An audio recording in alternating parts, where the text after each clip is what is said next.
নমস্কাৰ, মই উত্তম দেৱনাথ। আজি এটা নতুন ভিডিঅ'। এই ছাগলী ফিমেলটো চেল কৰা হ'ব।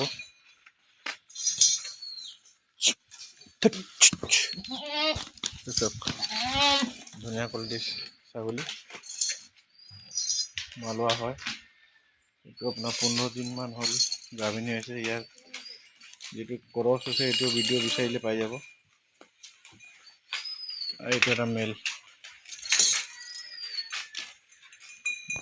এইটো মতা ছাগলীটো মালৱা, এইটোও চেল কৰা হ'ব। এই দুটা চেল কৰিব লগা হয়। কাৰোবাৰ লাগিলে মোৰ লগত যোগাযোগ কৰিব।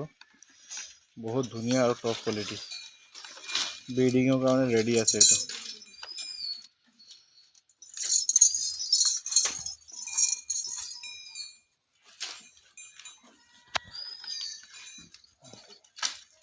কাৰোবাৰ লাগিলে মোৰ লগত কণ্টেক্ট কৰিব। ডেলিভাৰী আপোনাৰ এভেইলেবল বাই ট্ৰেইন। এইটো ফিমেলটো। ধন্যবাদ।